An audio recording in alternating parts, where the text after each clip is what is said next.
Buenos No, buen días. día. Bueno, estamos llegando al final de los temas. Vamos a tratar de ver hoy todo lo que podamos de modelo lineal general. ¿Alguna pregunta respecto del modelo lineal simple?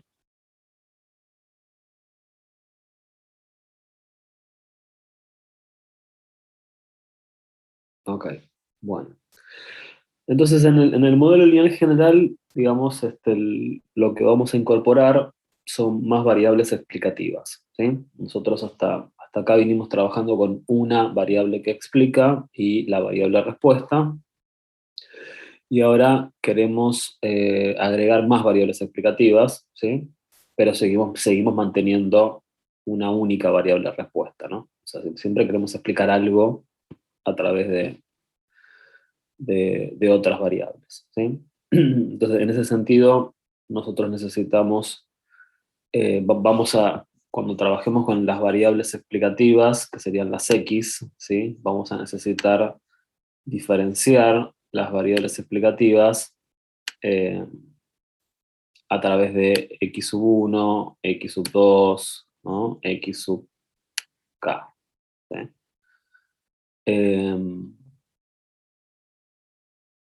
Y al mismo tiempo, cada variable explicativa, ¿no? Va a tener asociado un coeficiente, ¿no? Que ya no hablamos de pendiente, porque esto no es una recta. Digamos, si tenemos dos variables explicativas, en todo caso podríamos hablar de un plano, ¿sí? Pero ya no tiene sentido hablar de una recta. Entonces decimos que cada variable explicativa tiene un coeficiente, ¿no? Que la acompaña, además del intercepto, ¿no? El beta sub 0, que ya estaba en el modelo lineal simple.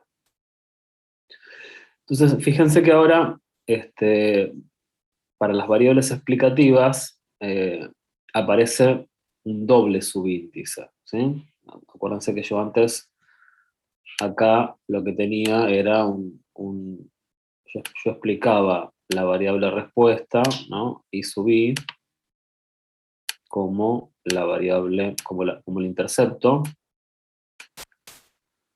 más la pendiente de la recta de mejor ajuste, y hablaba de un X sub i, ¿sí? Cuando me refiero a los sub i es que nosotros siempre trabajamos con una tabla de valores donde tenemos valores de la variable explicativa, valores de la variable respuesta, ¿no? Y acá tenemos el primer valor, el segundo, el tercero. A eso se refiere el subíndice i, ¿no? El X sub i, X sub i. Pero ¿qué pasa ahora? Ahora yo tengo más variables explicativas, ¿sí? Entonces, por ejemplo, suponte que vos tengas dos variables explicativas, x1 y x. Pues como tengo dos variables explicativas, necesito diferenciarlas, estas variables explicativas. La variable respuesta con una i sola me alcanza. Ahora, de vuelta, yo tengo el primer dato, el segundo dato, el tercer dato, el dato número n, ¿sí? Entonces, por un lado, yo necesito diferenciar cuál es la variable explicativa, si la 1 o la 2, y con qué número de datos estoy trabajando, no si con el primer dato, si con el segundo dato, si con el segundo dato, con el dato número n. Entonces, por eso voy a necesitar dos subíndices, ¿sí? Uno para indicar la variable y otro para indicar el sub i, ¿no? Que es el número de datos. Bueno, obviamente acá voy a trabajar con una especie de, digamos, como estoy trabajando con una doble sumatoria, perdón, con un doble subíndice, estoy hablando de un dato x sub ij, ¿sí? Donde la x, donde la i que les parece que representa y la j que les parece que representa.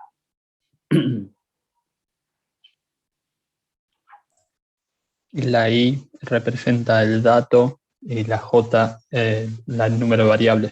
Exacto, ¿no? Esa es la idea, ¿no? Bueno, entonces esto hay que tenerlo en mente, ¿no? Para poder, digamos, diferenciar justamente la variable del dato.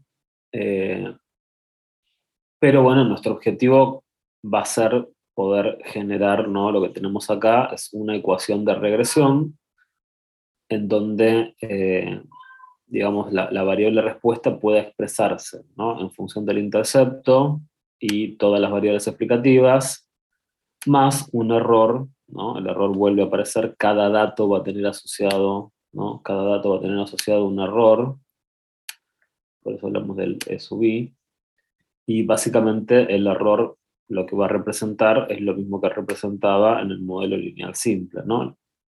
La diferencia entre lo observado y lo esperado.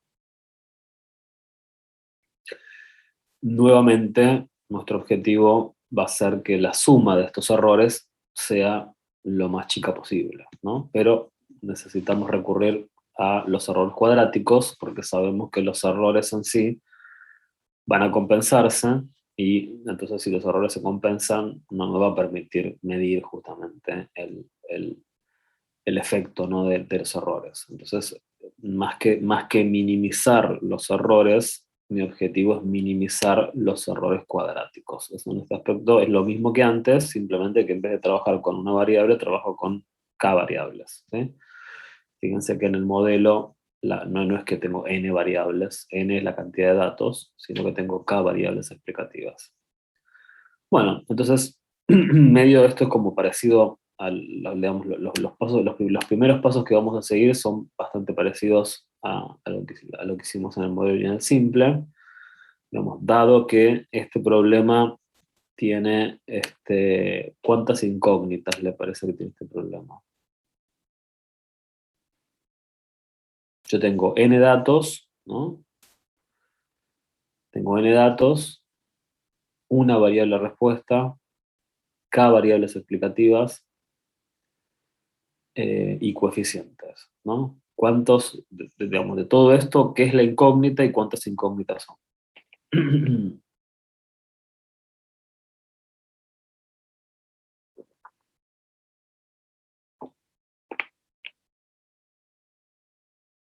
¿Son los betas las incógnitas? Exacto, los betas son las incógnitas, ¿no? Igual que en el modelo lineal simple. Antes era beta sub 1 y beta sub 0 y beta sub 1. Ahora es beta sub 0, beta sub 1, beta sub 2, beta sub k, ¿sí? O sea que claramente la cantidad de incógnitas es k más 1, ¿sí?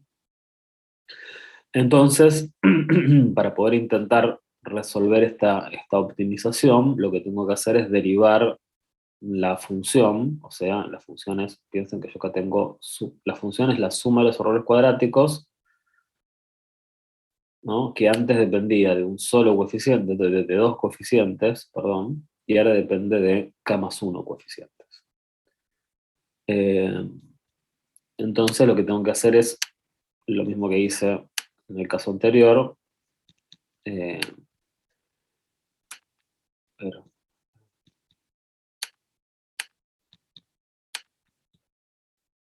antes derivé respecto de beta sub 0 y beta sub 1, y ahora tengo que derivar respecto de todos los betas, ¿sí?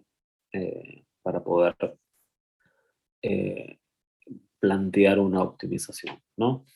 Bueno, fíjense que, a ver, no hay mucha diferencia entre lo que hicimos eh, con, con el modelo lineal simple, o sea, para derivar respecto de beta sub 0, la derivada de una suma es la suma de las derivadas, 2 que está como exponente baja, vuelvo a escribir toda esta expresión, y como estoy derivando respecto de beta sub 0 lo tengo acá como menos beta sub 0, va a terminar multiplicado por menos 1, ¿no?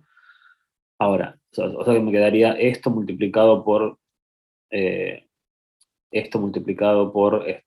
acá tendría un 2 multiplicado por menos 1, bueno, ese 2 y ese menos 1 lo podemos sacar de la sumatoria, que es lo que tengo planteado acá, y como mi intención es optimizar, esta derivada parcial hay que igualarla a 0, ¿sí? Si igualo esta derivada parcial a 0,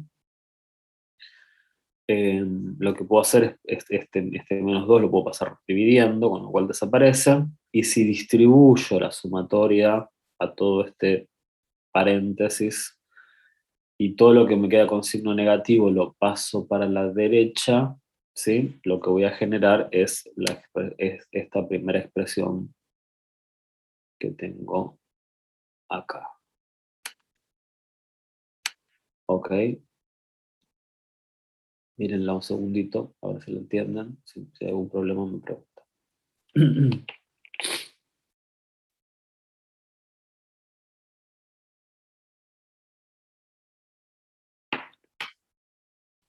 ¿Estamos bien?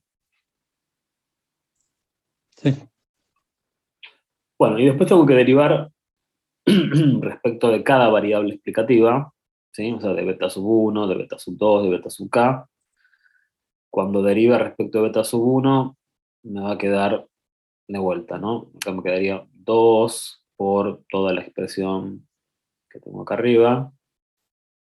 Pero como estoy derivando respecto de beta sub 1, ¿no? Y beta sub 1 está acá, la derivada respecto de beta sub 1 es menos x sub i1, ¿no? Que es lo que tengo escrito acá. Bueno, ese menos y este 2 lo puedo sacar de la sumatoria, ¿no? Y cuando iguale esto a 0, el menos 2 lo voy a pasar de vuelta dividiendo, desaparece, y lo que voy a hacer es distribuir la sumatoria esta a todos los términos. Y lo que estoy haciendo acá es todos los términos que están negativos a la izquierda los paso a la derecha positivos, ¿sí? Entonces les va a quedar la sumatoria, y también tengo que distribuir respecto de esto, ¿no? O sea que cuando lo que les va a terminar quedando es la sumatoria de los x sub i1 por i sub i, eso queda de la izquierda pues positivo, y del lado de la derecha tienen beta sub 0 por la sumatoria de los x sub i1, después tienen más beta sub 1 por la sumatoria de los, cuando distribuyan esto con esto, les va a quedar los x sub i1 al cuadrado, ¿sí? Más beta sub 2 por los x sub i2 por los x sub i1, ¿no? Es un producto cruzado. Y así voy a seguir distribuyendo hasta que llegue al último término, que me va a quedar beta sub k por la sumatoria de los x sub i k por los x sub i1, ¿sí? Mírenlo un poquito, hace alguna pregunta me dicen, si hay algún término que no entienden.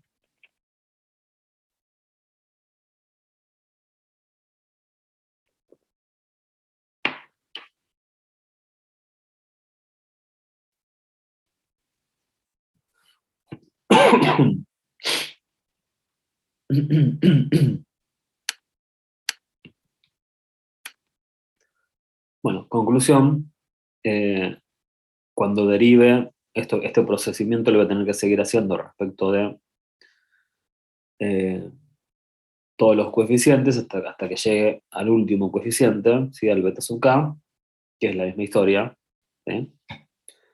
Eh, y voy a generar esta última expresión, ¿no? O sea, como acá me quedó como acá me quedó la sumatoria de la primera variable explicativa por la variable respuesta, porque derivé respecto del primer beta sub 1, de beta sub 1, acá me va a quedar el producto cruzado de la última variable explicativa por la variable respuesta, ¿no? Y después los beta sub 1, beta sub 2, beta sub 0, beta sub 1, beta sub 2, hasta que llego hasta beta sub k. Pero como acá voy a estar distribuyendo, ¿no? Respecto de beta sub i k, por lo tanto, me va a quedar beta sub i k y todos los productos cruzados de los beta sub i k con los distintos x, hasta el último que va a ser el x sub i k al cuadrado. Bueno, con lo cual, eh, lo que quiero que ustedes vean es que lo que nos va a quedar, ¿no? Son ecuaciones. Cada derivada parcial va a generar una ecuación, ¿sí? Eh, con lo cual, ¿cuántas ecuaciones tengo?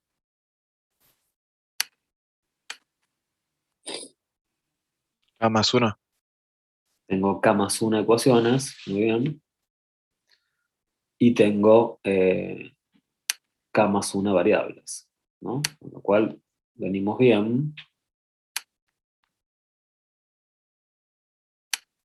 porque en principio, si vos tenés k más 1, si vos tenés K más 1 ecuaciones, ¿no? Porque acá beta sub 0 genera una ecuación, beta sub 1 genera una ecuación, beta sub K genera una ecuación. Entonces tengo K más 1 ecuaciones y tengo K más 1 variables, ¿no? Eso es un sistema cuadrado, en términos de cantidad de ecuaciones y cantidad de variables. Y en principio, no digo que, que tenga resolución, pero en principio se puede resolver. Entonces, necesito, digamos, lo que estamos enfrentando es un sistema de K más 1 ecuaciones con K más 1 variables. Bueno.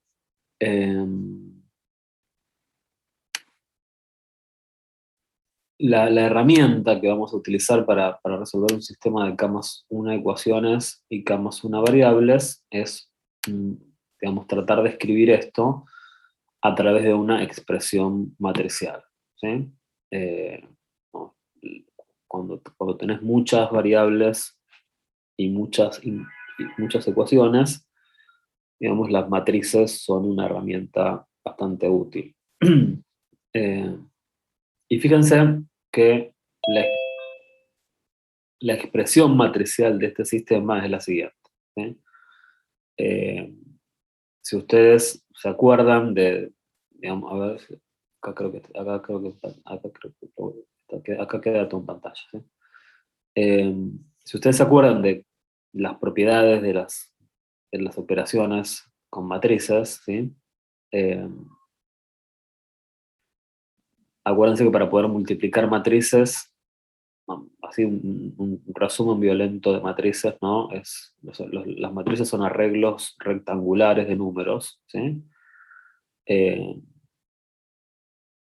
Y nosotros definimos, en principio, ¿sí? Dos operaciones entre matrices, que es la suma y la multiplicación, la suma y la resta, ¿no? Y la multiplicación. Y la multiplicación de matrices, acuérdense que para multiplicar dos matrices necesitaba la misma cantidad. El producto de matrices no es conmutativo, no es lo mismo hacer la matriz A por la matriz B que la matriz B por la matriz A. A veces sí, pero esos son casos particulares. Y para poder multiplicar matrices necesito que la cantidad de filas de la matriz que premultiplica sea igual a la cantidad de columnas que la matriz que posmultiplica. ¿Sí? Entonces, acá tenemos esta matriz, fíjense que tiene cuántas filas y cuántas columnas, la primera matriz. Acá tengo tres matrices, ¿no? La primera matriz es una matriz que tiene ¿cuántas filas?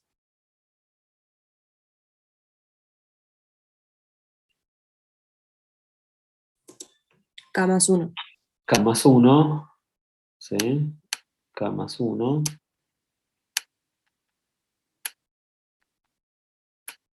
Las matrices tenían un orden, ¿sí? Que es la cantidad de filas y la cantidad de columnas, por cuántas columnas tiene esta matriz.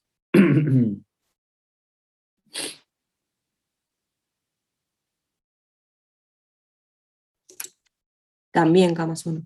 También K más 1, ¿sí?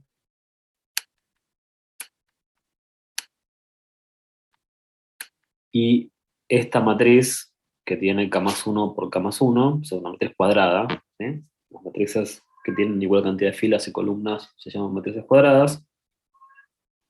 Está multiplicada por una matriz columna, ¿sí? O un vector, que tiene, ¿qué orden tiene esta matriz columna? ¿No? Si es una matriz columna, es que tiene una sola columna, ¿sí? Así que esto va a ser algo por uno, ¿sí? ¿Y cuántas filas tiene esto? K más 1, ¿no? Tiene K más 1 filas, con lo cual, en principio, vamos bien, ¿no? Porque si yo multiplico como la cantidad de filas, la cantidad de columnas es igual a la cantidad de filas de la matriz que posmultiplica.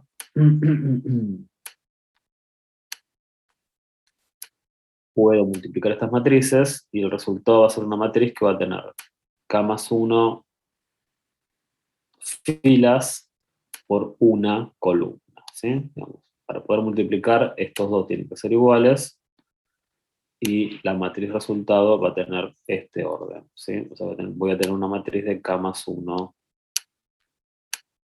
por 1.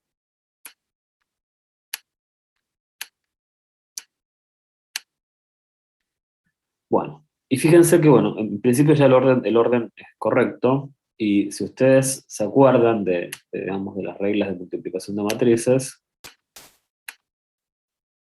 se acuerdan que lo que hacía era multiplicar fila 1 por la columna 1, ¿no? Ustedes multiplican n por beta sub 0, esperen que aparece este término, ¿no? Que tengo acá, ¿lo ven? Beta por n sub 0. Después, la sumatoria de los x sub i1 por beta sub 1 aparece este término. Después, la sumatoria de los x sub i2 por beta sub 2 aparece este término, ¿no? O sea que multiplicar la fila 1 por la columna 1 me genera la primera ecuación. Si multiplico la segunda ecuación, ¿no? Obviamente, perdón, fila 1 por columna 1 me genera el primer término de la matriz resultado, me genera la sumatoria de los i sub i, que es lo que tengo acá, ¿no? Ahora, la fila 2 por la única columna que hay, que es la 1, me va a generar este término, ¿sí? Entonces, fíjense, este término que tengo acá es la suma de los x sub i1 por beta sub 0, eso está acá. La suma de los x sub i1 cuadrado por beta sub 1, eso está acá, ¿sí? O sea que multiplicar la fila 2 por la columna 1 es igual a este término y me genera la segunda ecuación. Y así sucesivamente voy a seguir multiplicando las distintas filas por la única columna, ¿sí? Hasta que llegue a la última fila, que multiplicada por la única columna que hay me va a dar este término, que es la última ecuación, ¿sí? Acá tengo la suma de los x sub i k por la variable respuesta, eso es igual a la suma de los x sub i k por beta sub 0, que es esto, la suma de la suma de los x sub i1 por los x sub i k por beta sub 1, que es esto, ¿sí? Y así sucesivamente van degenerando todos los términos de la última ecuación. O sea que lo que tenemos acá, ¿sí? Es para este sistema que tiene n ecuaciones, perdón, que tiene k más 1 ecuaciones y k más 1 incógnitas, generé, lo que tengo acá es la expresión matricial del sistema, ¿sí? Que es una matriz de k más 1 por k más 1 multiplicada por una matriz columna de k más 1 filas, y me da como resultado otra matriz columna de k más 1 filas, ¿sí? O sea, lo que tengo acá es la expresión matricial de este sistema.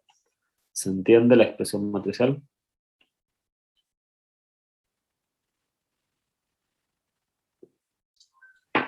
Sí, sí.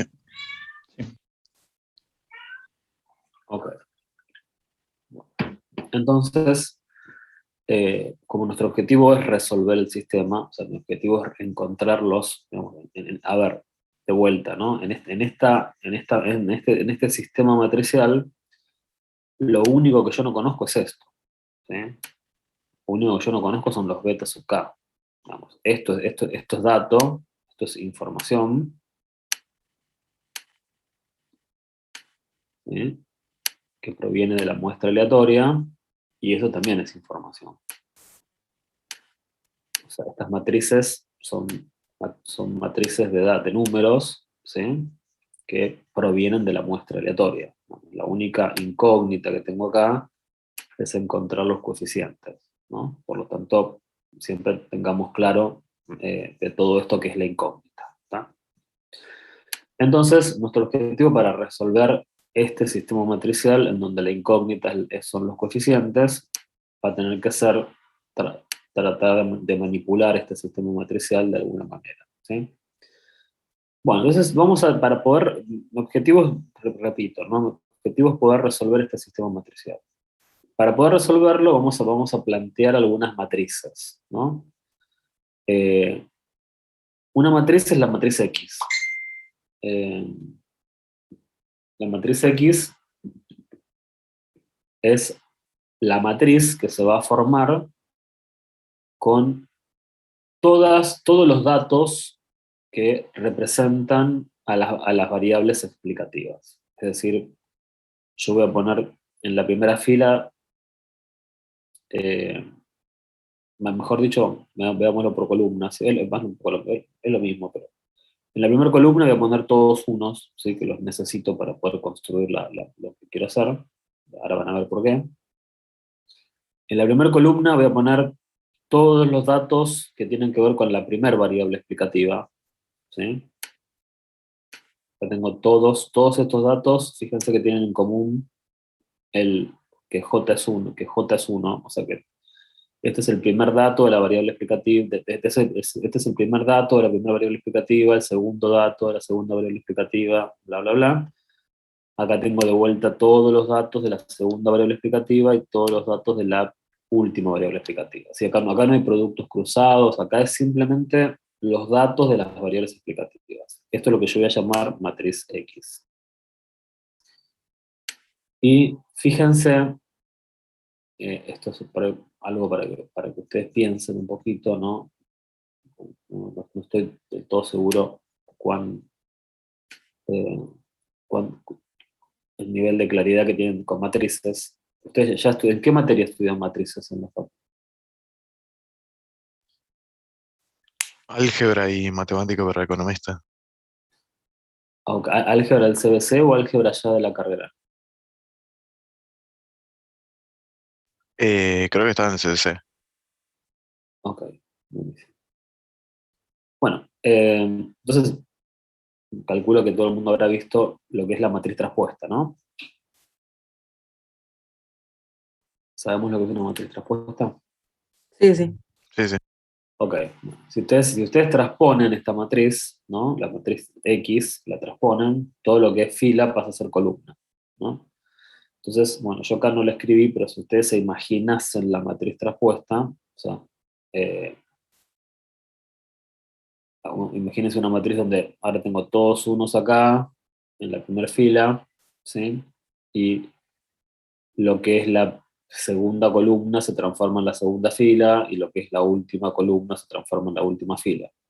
Si ustedes multiplican la matriz traspuesta por la matriz X, ¿sí? Por ejemplo, cuando ustedes multiplican todos estos, eh, cuando ustedes multipliquen toda una fila de unos, que es la traspuesta, ¿sí? Por toda esta columna de unos, ¿no? 1 por 1, más 1 por 1, más 1 por 1, eso me da la cantidad de datos que tengo, ¿sí? Bueno, esto por ahí es un ejercicio para que lo piensen un poquito ustedes, ¿sí? Igual es fácil, no es nada difícil, pero por ahí ahora les cuesta imaginarse todos los componentes. Pero si ustedes multiplican, habiendo definido la matriz X así, ¿sí? Si ustedes multiplican la traspuesta de X por X, genero esta matriz. Y esta matriz que tengo acá es la matriz que premultiplica al vector de incógnitas en la expresión matricial anterior, ¿sí? O sea que yo defino esta matriz X, para poder, que es una matriz muy simple de definir, porque es la matriz que, digamos, organiza todos los datos de las variables explicativas. Lo único que le tengo que poner adelante es una columna de unos, ¿sí?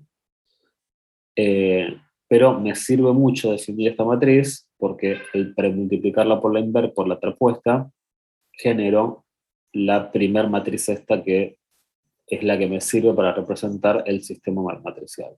¿Sí? Y lo mismo voy a definir otra matriz que se va a llamar matriz I, que es una simple matriz columna que tiene todos los datos de la variable de respuesta, ¿no? Como tengo una matriz X que tiene todos los datos de manera simple, ¿no? de las variables explicativas, defino una variable I que va a ser simplemente una matriz columna con las n observaciones de las respuestas. ¿Sí? Y fíjense que si ustedes multiplican, esto también se lo dejo para que lo piensen, si ustedes multiplican la traspuesta de X, de esta X, ¿no? La traspuesta de esta X por esta matriz I, lo que van a generar es esta matriz columna que tengo acá, que es parte del sistema matricial, ¿sí? Que es, en definitiva, la suma de los I sub I y las distintas sumatorias, ¿no? De los productos cruzados de las variables explicativas por la variable respuesta. Entonces, habiendo definido estas dos matrices que son súper simples, ¿sí? La matriz X, que organiza todos los datos de las variables explicativas, y la matriz I, que organiza los datos de la variable respuesta, de manera súper simple, premultiplicando tanto a esta por su traspuesta, ¿no? Como a esta por X traspuesta, siempre lo que voy a multiplicar es por X traspuesta, genero, ¿no? esta matriz, que es parte del sistema matricial, y esta matriz, que es parte del sistema matricial. ¿Sí? Entonces, este sistema matricial que yo escribí acá, que es el que necesito resolver para poder optimizar este problema, esta matriz matricial puedo reescribirla, ¿no? Entonces, acá yo vuelvo a mostrar el sistema matricial que necesito resolver. Este sistema puede, en términos de la matriz X y la matriz Y, puede reescribirse de la siguiente forma, ¿no? Puede reescribirse como X traspuesta por X, que sería esta matriz, por B, que es B es la matriz, le pongo el nombre a la matriz columna que tiene todos los coeficientes, le pongo como nombre matriz B, y a la matriz que trabaja con las variables, que tiene como componentes de la matriz en parte de las variables explicativas, la variable de respuesta, perdón, le llamo X traspuesta por Y. Entonces, resolver este sistema, ¿sí? En términos de la variable X y la variable Y, es resolver este sistema, ¿sí? Donde la incógnita está acá, ¿no? En la matriz beta. ¿Y qué es lo que tiene de bueno esto? ¿No? Digamos, ¿para qué damos toda esta vuelta?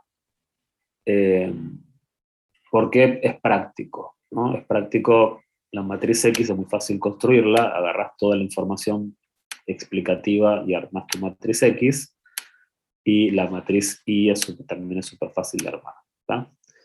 Entonces, creas estas dos matrices y después premultiplicando por la inversa de la matriz, premultiplicando por esta matriz, por la matriz X traspuesta, generas el sistema matricial, ¿sí? ¿Cómo se resuelve un sistema matricial? Calculo que todo el mundo se acuerda, ¿no? de álgebra o de matemática para economistas, se la cursaron ya, pero de álgebra deberían tenerlo.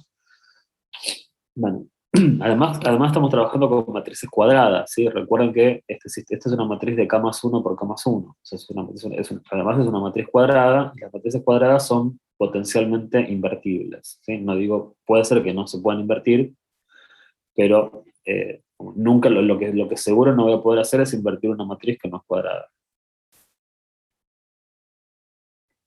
Entonces, si yo como mi objetivo es resolver la matriz B, si yo premultiplico esta matriz por su inversa, ¿no? ¿Qué pasa cuando multiplicas una matriz por su inversa? ¿Qué matriz aparece? La identidad. aparece la matriz identidad, exacto. ¿Sí? Entonces, pero si premultiplico por la inversa de esta matriz a la izquierda, tengo que premultiplicar por esta matriz también a la derecha, ¿sí? Para mantener la igualdad. Recuerden que el producto de matrices no es conmutativo. Bueno, al haber premultiplicado por la inversa me aparece la identidad, lisa y llanamente resolví el problema, ¿no? Porque, ¿qué va a pasar? La matriz B tiene como resultado, ¿no? Justamente la matriz B, al aparecer la identidad, y la identidad por la matriz B es la matriz B, resolví el sistema, ¿no? A través de multiplicar la inversa de la matriz X transpuesta por X por la matriz X transpuesta por X. ¿Sí? Esta es la resolución del sistema matricial, o sea, la resolución de la matriz B, que es la matriz que contiene todos los coeficientes, generado a través de un proceso de optimización. ¿Sí? No es que yo simplemente estoy resolviendo un sistema y nada más. Estoy resolviendo un sistema de ecuaciones que proviene de haber derivado a la suma de los errores cuadráticos respecto de cada una de las variables de cada uno de los parámetros, ¿sí? Que son las incógnitas, y haberlos igualado a cero. O sea, que son todas derivadas parciales igualadas a cero, con el objetivo de encontrar el vector de parámetros que me provoque la menor suma de errores cuadráticos, ¿sí? O sea que lo que encontré acá no es solamente una matriz que resuelve el sistema, sino que encontré una matriz cuyos coeficientes minimizan la suma de los errores cuadráticos. ¿Se entiende? ¿Estamos bien?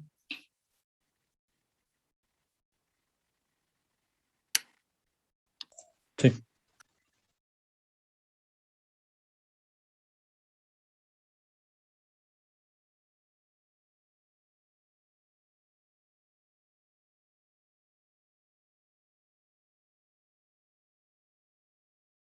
Bueno, lo que tenemos acá dice, bajo el supuesto de que los errores se comportan de manera normal con media cero y desvío y varianza sigma cuadrado, o sea que estoy metiendo así de golpe todos los supuestos del modelo lineal más el supuesto de normalidad de los errores. Puede demostrarse que las propiedades de los estimadores de mínimos cuadrados, beta sub 0, beta sub 1, beta sub 2, beta sub k, son extensiones de las propiedades de los estimadores del modelo lineal simple, ¿sí? O sea, básicamente lo que está diciendo esto es que el teorema de Gauss-Markov, ¿no? Para la regresión simple es una extensión, ¿no? En realidad, habría que decirlo de otra manera, ¿no? En realidad tendríamos que decir que el teorema de Gauss-Markov funciona para la regresión múltiple, ¿sí? En realidad, cuando demostramos el teorema de Gauss-Markov, lo demostramos para una regresión múltiple, y obviamente la regresión simple es un caso particular del teorema, con lo cual, una vez que se demuestra ese teorema, digamos, la regresión simple es un caso particular. Pero bueno, nosotros no lo vamos a demostrar el teorema, si es un teorema complejo. Ese teorema, bueno, si a alguno le interesa, sí, es un teorema como para hacer en alguna otra materia, tipo, no sé, econometría 2, no sé si lo explican el teorema. Es un teorema que supone un manejo de matemática un poco más intenso, ¿sí?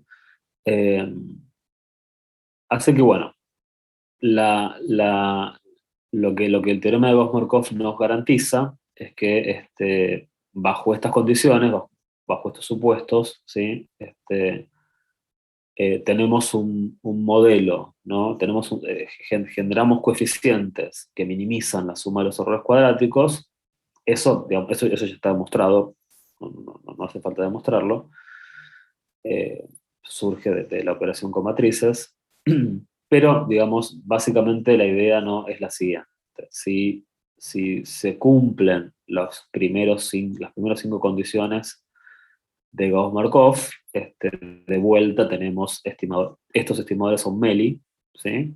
Más allá de que los errores sean normales o no, ¿no? Si se cumplen del 1 al 5 los supuestos, los estimadores siguen siendo Meli.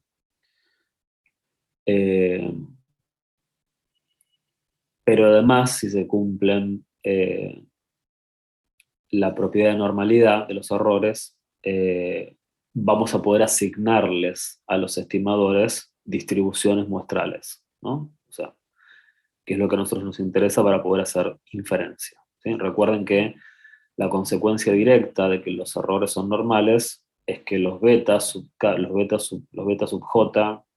sí, está bien lo que dije, los beta sub j, porque j representa la variable explicativa, los beta sub j son normales, ¿sí? Esa era la consecuencia directa, pero ¿qué pasa? Como los beta sub j dependen de la varianza, que es constante, homoscedasticidad,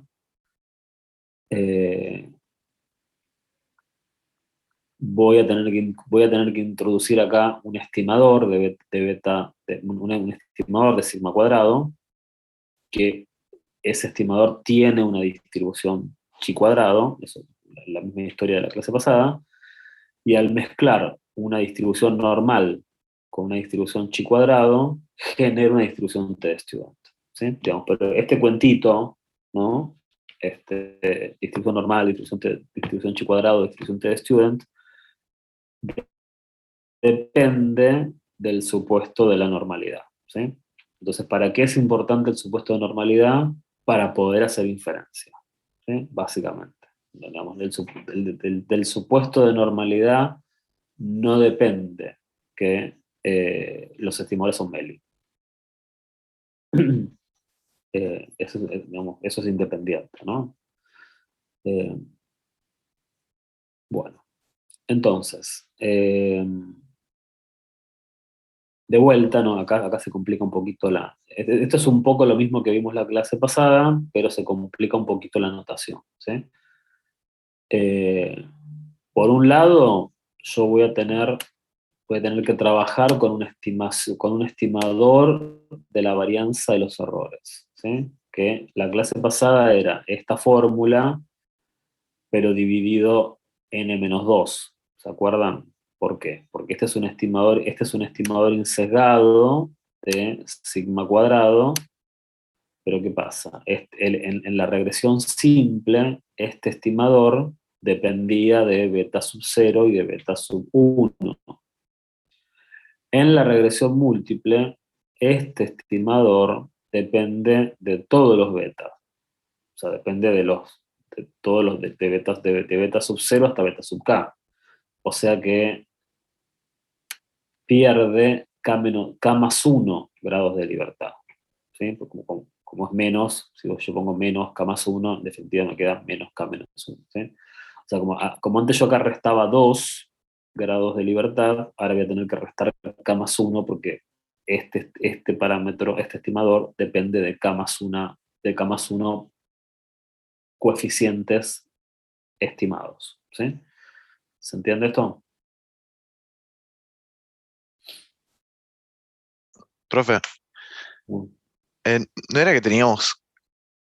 ahí sí, ya no. Ok. Repito, ¿no? O sea, nosotros en la regresión simple, el estimador de la varianza de los errores, que es constante para que haya homoscedasticidad, era la suma de los errores cuadráticos dividido en n-2. 2 porque había 2 parámetros estimados, ¿sí? Bueno, como acá tengo k más 1 parámetros estimados, no voy a restar 2, voy a restar k más 1. Voy a restar k más 1, y si resto k más 1, va a ser n menos k menos 1, ¿sí? Al mismo tiempo, lo que antes era esta distribución muestral, que es la suma de los errores cuadráticos dividido sigma cuadrado, que antes era una chi cuadrado con n-2 grados de libertad, ahora es una chi cuadrado con n-k-1 grados de libertad, ¿no? Esto depende de esto. Ok, por lo tanto, cada beta sub j, ¿sí? Bueno, el hecho de que los errores sean normales va a provocar que todos los beta sub j, que son estimadores, ¿sí?, sean normales. Como los beta sub j son variables aleatorias, porque son estimadores, ¿sí?, tienen una media que es beta sub j, porque son insesgados, ¿sí? Digamos, ¿por qué digo que son estimadores? ¿Por qué digo que son MELI? Porque son los mejores estimadores lineales insesgados. Si son insesgados, la esperanza de cada beta sub j sombrero me tiene que dar el valor poblacional, que es beta sub j. Y la varianza de estos beta sub j, o sea, por ser una variable aleatoria, tiene media y tiene varianza, ¿sí?, que la distribución es normal, porque esto lo hereda de los errores, pero la varianza de estos beta sub j se calcula de la siguiente manera, ¿sí? Esta notación es media densa, es un elemento que vamos a definir como C sub j más 1 por sigma cuadrado, donde este elemento, justamente C sub j más 1, es el elemento j más 1 de la diagonal principal de la matriz inversa de x transpuesta por x. Es decir, ustedes cuando calculen la matriz x transpuesta por x y la inviertan, van a tener una matriz cuadrada, obviamente, ¿sí? Como toda matriz cuadrada, tiene una diagonal principal, ¿no? Que acá tendrá el elemento C11, ¿sí? Acá tendrá el elemento C22, hasta que llegan al elemento C sub K, no sé si acá está bien, acá el último elemento es C sub K más 1, ¿sí? Acuérdense que estamos trabajando con una matriz cuadrada de K más 1 por K más 1. Entonces cuando vos entienden que yo venía trabajando con una matriz cuadrada de K más 1 por K más 1, ¿sí? Entonces este C sub ¿se entiende lo que puse acá o no?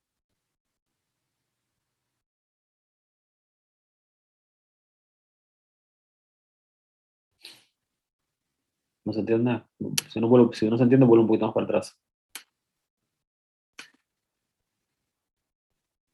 A ver, recuerden esto, ¿no? Esta que está acá es una matriz de K más 1 por K más 1. ¿Se entiende?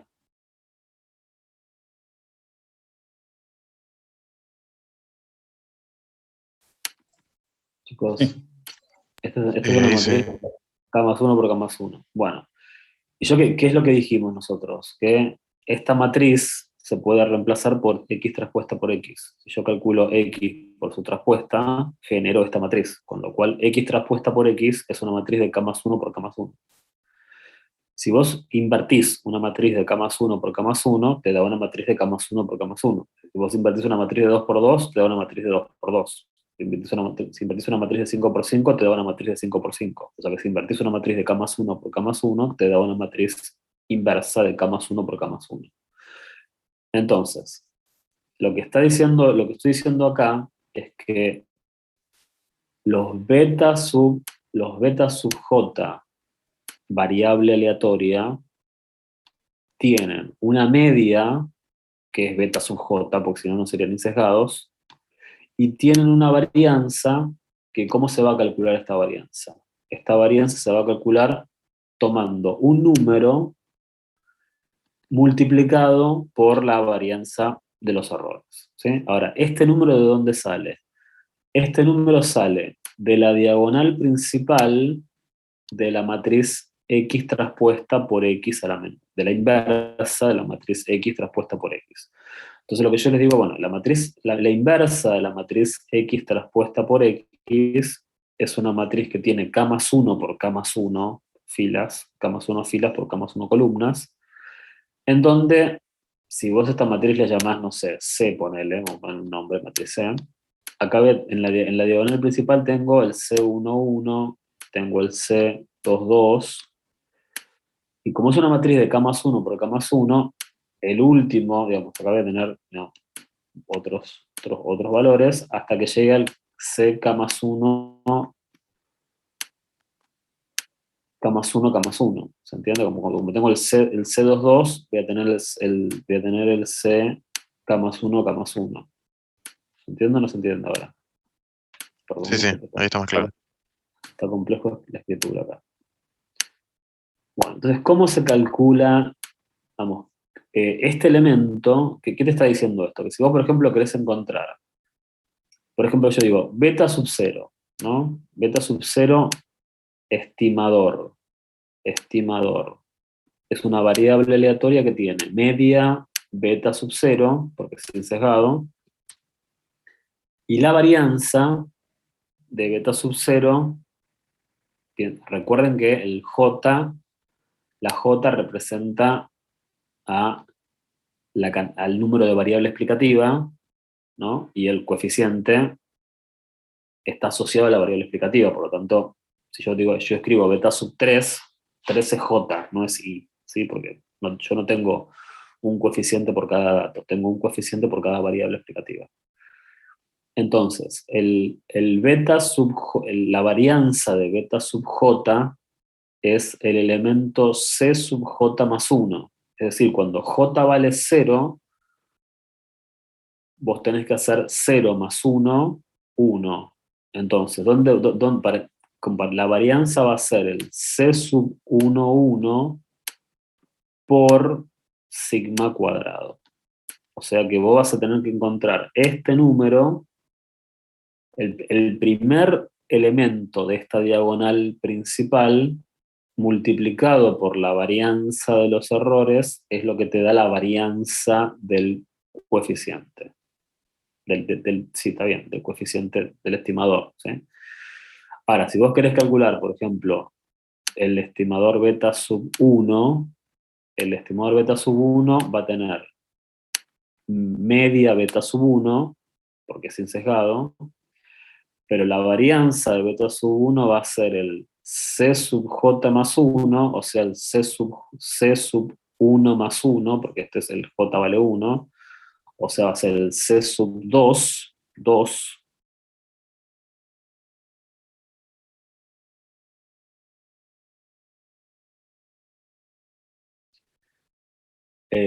por sigma cuadrado, ¿sí? O sea que yo voy a ir a buscar acá ese coeficiente. ¿Entiendes? O sea que lo que voy a tener acá es el C sub 2, 2 para la varianza de este estimador va a ser el segundo elemento de la diagonal principal de esta matriz por la varianza de los errores, ¿sí? Y así hasta que llegues hasta el beta, hasta el coeficiente beta sub k, hasta el estimador del coeficiente beta sub k, cuya media será beta sub k, porque es sin sesgado, y cuya varianza será el último número, porque fíjate que a la j le tenés que sumar 1, ¿sí? Será el c sub k más 1, k más 1, por la varianza de los errores. ¿Entiendes? O sea que cuando vos quieras encontrar la varianza, los beta sub j son estimadores, ¿sí? La media es fácil, porque la media es el mismo parámetro, es el parámetro poblacional porque son sesgados. Pero para encontrar la varianza, vos necesitas recurrir a la diagonal principal de la matriz inversa de x traspuesta por x y multiplicarlo por la varianza de los errores. Pero, ¿cuál es el problema?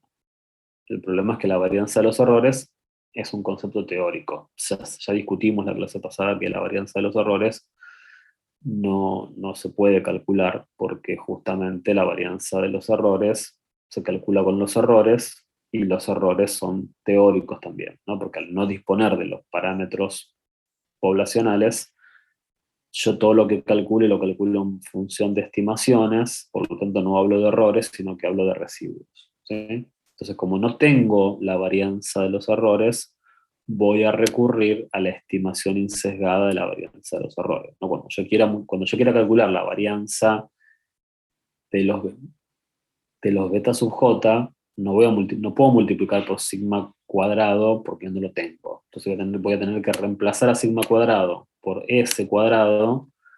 Entonces no va a ser una estimación, no va a ser la varianza, sino va a ser una estimación de la varianza. ¿Ok?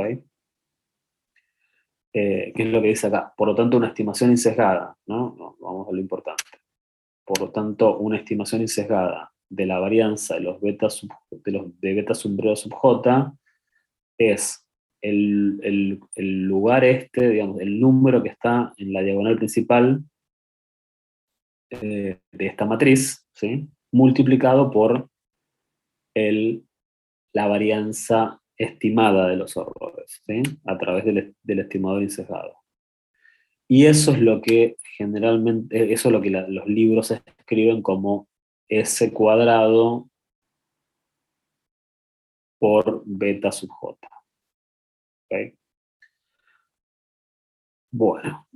Igualmente, ahora lo vamos a ver más en la práctica, esto cómo queda, ¿sí? Bueno, conclusión. De vuelta a la variabilidad total, ya sabemos que se descompone en la explicada y la no explicada, y cuando dividimos estas variabilidades por sigma cuadrado, generamos estas tres distribuciones, chi cuadrado, donde, bueno, la distribución de esta es la misma, ¿sí? Acá en el modelo lineal simple esto era n-2, pero ahora es, como porque tenía dos coeficientes estimados, ahora va a ser n-k-1 porque tengo k+1 coeficientes estimados, ¿no? Y por diferencia saco los grados de libertad de esta chi cuadrado.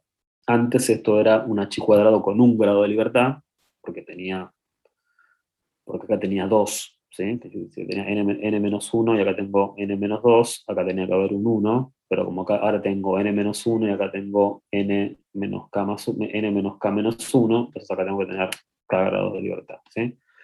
Entonces, digamos, los grados de libertad de estas dos cambian, y eso tiene que ver con la cantidad de variables explicativas y la cantidad de parámetros que estamos trabajando, ¿sí?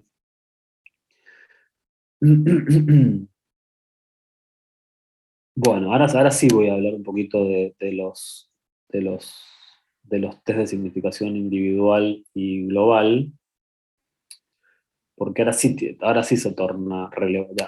Antes, perdón, no sé qué dice.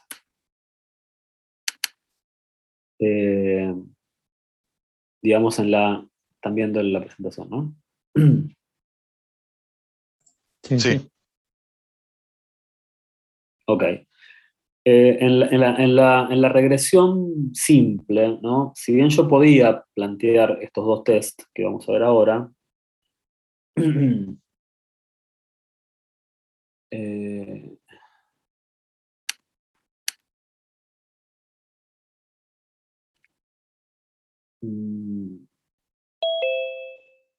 hablar de significación global y de significación individual cuando hay una sola variable explicativa es medio como hablar de lo mismo, ¿no? Es ver el problema desde dos lugares distintos, pero en la práctica da el mismo resultado, ¿no? Porque en el modelo lineal simple hay una sola variable explicativa. Entonces, si yo estudio la significación individual de esa variable explicativa, es equivalente a estudiar la global, porque digamos, la significación global del test de la regresión depende de esa única variable explicativa. Ahora, cuando vos introducís más variables explicativas, ¿sí?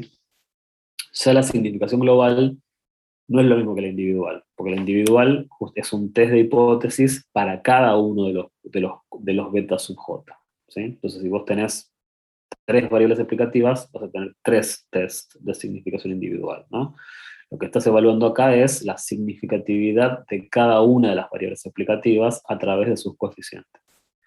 Y acá estás evaluando las tres variables al mismo tiempo, ¿no? Entonces, acá sí cobra una diferencia muy importante lo global de lo individual, ¿no? Lo global junta a las tres variables explicativas y tenés tres tests por separado para cada una de las variables explicativas. En cambio, en la regresión simple, digamos, tenés un test global que trabaja con una sola variable y tenés un solo test individual que trabaja con esa variable, ¿sí? Si bien, les repito, son dos maneras distintas de abordar el problema, la conclusión no puede ser contradictoria. Un test de significación global no te puede contradecir el test de significación individual, porque estás evaluando únicamente una variable, ¿sí? En cambio, acá vos en la significación global podés tener un modelo que globalmente funcione bien, pero que te falle en alguna de las variables explicativas, porque puede pasar eso, ¿no? Pero a pesar de que haya una variable que no está siendo significativa, eso no lleva a que el modelo fracase globalmente, ¿sí? Entonces acá hay una diferencia. ¿Cómo funcionan estos tests? Bueno, el test de significación global parte de la hipótesis nula de que el modelo no sirve para nada, ¿sí? O sea, que el modelo no sirva para nada es equivalente a decir que simultáneamente todas las variables no sirven. Es decir, que todas las variables explicativas son incorrectas. Es decir, que eso es equivalente a decir que todos los beta, o sea, todos los coeficientes que acompañan a las variables explicativas son cero. Si todos los betas son cero, el modelo es puro error, ¿sí? Recuerden el punto de partida. El punto de partida es que yo explico, ¿no?, la variable respuesta a través de la regresión y un error, ¿sí? Bueno, si todas las variables explicativas, el beta sub 1, beta sub 2, beta sub k, si todo esto es cero, ¿no?, entonces la variable respuesta depende del intercepto y del error. Es decir, y como lo aleatorio es el error, todo esto es puro error, ¿sí? Entonces, en la hipótesis nula, en un test de significación global, ponemos que todas las variables que acompañan a los coeficientes es cero. Es decir, las variables que yo estoy usando como variables explicativas no sirven para nada, ¿sí? Y en la hipótesis alternativa digo, bueno, quizás haya alguna que sirva, ¿tá? Esa es la idea del test de significación global. ¿Cuál es la construcción del estadístico de prueba? Es bastante parecido a lo que sería el test ANOVA esto, ¿sí? Es decir, bueno, ¿se acuerdan que en el test ANOVA yo que decía? Si la variabilidad de los tratamientos comparada con la variabilidad de los errores da cero, es porque los tratamientos están dando cero, ¿sí? Porque siempre va a haber, yo siempre espero que haya algún error en un modelo, ¿sí? Ahora, si los tratamientos no están afectando a la media global, estoy hablando de ANOVA, ¿eh? Si los tratamientos no afectan a la media global, la variabilidad debida a los tratamientos tiene que ser cero. Entonces este cociente daría cero. Bueno, acá la idea es la misma. Yo digo, bueno, si ningún coeficiente explica nada, si todas las variables explicativas están mal, no sirven para nada, la variabilidad explicada, ¿cuánto debería dar?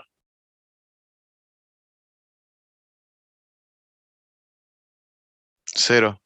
Cero, porque justamente si la variabilidad explicada es la variabilidad buena, ¿sí?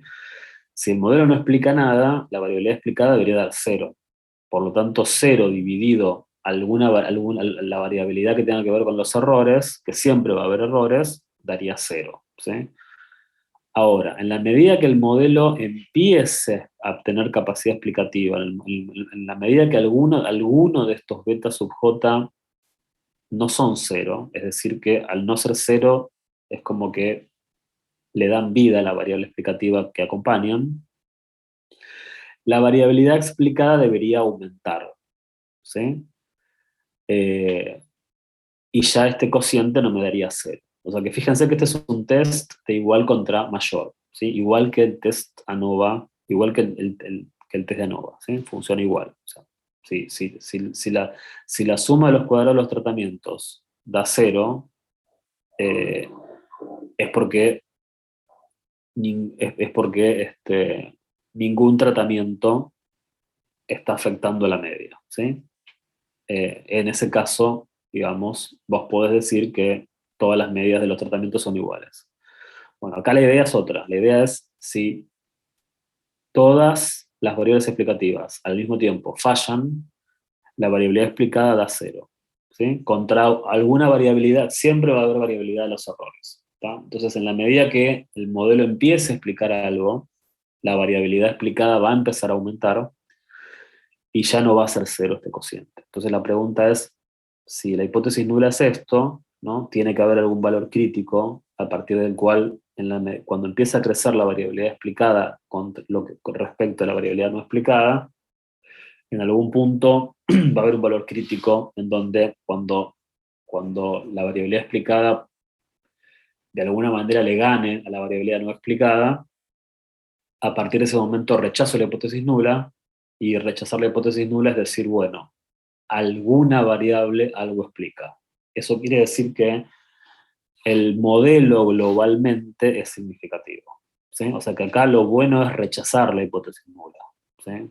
Porque si vos rechazás la hipótesis nula, estás diciendo que el modelo globalmente es significativo, ¿sí? Este siempre es un test de igual contra mayor, y como estoy dividiendo dos distribuciones chi cuadrado, ¿sí? Fíjense que no puedo dividir directamente la variabilidad explicada contra la no explicada, sino que tengo que introducir los grados de libertad porque soy cociente de 2 chi cuadrados. Esto genera una distribución f de Snedeker, ¿sí? Pero la idea la idea es la misma que el test de ANOVA, ¿sí? Por eso en la salida del Excel dice ANOVA, ¿sí? Vos tenés una distribución f de Snedeker y hay un valor crítico a partir del cual, si vos te pasás, si este cociente se aleja del 0, cuando pasa el valor crítico, se rechaza la hipótesis nula y digo que este modelo tiene una potencialidad global. No digo cuál variable sirve o no sirve, digo que como modelo agregado para algo sirve, ¿sí? Digamos, esa es la idea de la significación global. ¿Se entendió la idea de la significación global? O sea que el mejor modelo sería el que más alejado del cero está.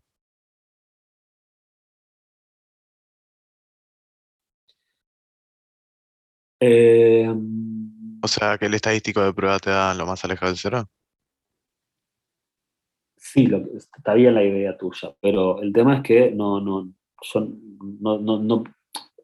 cuanto más me alejo del 0 es mejor, estoy de acuerdo, pero que vos, no importa, que vos te alejes del 0 no significa que todas las variables sean significativas. O sea, Claro, porque puede haber una que tenga toda la significatividad y las otras nada. exacto. Entonces, lo que vos decís es correcto. Digamos, cuanto más grande el nivel estadístico de prueba, mejor es, eso es correcto, pero aunque te dé infinito, eso no significa que todas las variables sean significativas, ¿sí? Lo que está diciendo esto es que el modelo globalmente sirve, ¿sí? Tampoco es que te está dando tanta información. Te está diciendo, bueno, como modelo, así a nivel global, esto tiene sentido, ¿sí? Pero no es lo único que vas a tener que te dé bien una significatividad global, no es para quedarte tranquilo. O sea, justamente te dio bien la significación global, ok, buenísimo, vamos a la significación individual. Ahora vamos a investigar cada coeficiente en particular, ¿sí? No lo pienses por el lado, me dio súper grande el valor crítico, entonces, perdón, el estadístico de prueba significa que la significación es buenísima. No, acá no hay significación buenísima o malísima. ¿Es globalmente significativo o no es globalmente significativo? Esa es la idea, ahí se acabó el texto, ¿sí? Si te dio globalmente significativo, vas a la significatividad individual, es decir, vas a estudiar coeficiente por coeficiente, ¿sí? Y acá cambia bastante el test. ¿Por qué? Porque no voy a trabajar, primero que no voy a trabajar con una distribución F, sino que voy a trabajar con una distribución T de student, porque ya saben ustedes que los beta sub j, ustedes ya saben que los beta sub j se comportan, los beta sub j son distribuciones. Si los errores son normales, o sea, por eso digo, todo esto tiene sentido si los errores son normales. Por eso digo, si los errores no son normales, no puedo hacer inferencia. Es el gran problema de errores no normales. ¿Sí? Digamos, si los errores son normales, los beta sub j son distribuciones normales, pero como no pude usar la varianza de los errores porque no la conozco, y utilicé una estimación sesgada de la varianza de los errores, entonces como dividí una normal por una t de student, por una chi cuadrado, generé los errores se comportan de manera, esta es la distribución de cada beta sub j, que es una t de student. ¿Sí? Entonces, en el test de significación individual, yo voy a suponer que cada beta sub j es 0. Si cada beta sub j es 0, significa que el coeficiente no explica nada, individualmente. ¿Sí? Mientras que en la hipótesis nula pongo que es distinto de 0, porque los coeficientes pueden ser, acá este no es un test de igual contra mayor, porque los coeficientes pueden ser negativos. ¿Sí? Puede ser que, no sé, un aumento en la variable explicativa produzca una caída en la variable respuesta. Entonces, en ese caso, el coeficiente sería negativo. ¿Sí? O sea, no hay ninguna restricción para los coeficientes que sean positivos o negativos. Lo que sí sé es que si el coeficiente es 0, anula la variable explicativa, entonces la variable explicativa no explica nada. Entonces, esto no es un test de igual contra mayor, este es un test de igual contra distinto. ¿Sí? Entonces, cuando ustedes planteen este test, en la hipótesis nula, vos tenés que beta sub j es 0, ¿no? Y el estadístico de prueba va a ser la estimación que vos hagas del coeficiente a través de la regresión, dividido el desvío de ese coeficiente, que eso lo sacás a través de esta fórmula, ¿no? Porque el desvío va a ser la raíz cuadrada de la varianza del coeficiente. Y esto te va a dar un estadístico de prueba que compararás con un valor crítico. Este va a ser un test a dos colas, porque es un test de igual contra distinto, mientras que el test global es un test de igual contra mayor. Y acá decidirás para cada coeficiente, ¿no? Si se rechaza o no se rechaza la hipótesis nula, pero les repito, si yo tengo 3 variables explicativas, tendré 3 tests de significación individual. Entonces, digamos, una vez que un test sobrevivió la significatividad global, veo la significatividad individual, ¿qué puede pasar? Puede pasar que en la significatividad individual algún coeficiente no sea significativo, o sea que yo no pueda rechazar la hipótesis nula. Un segundito.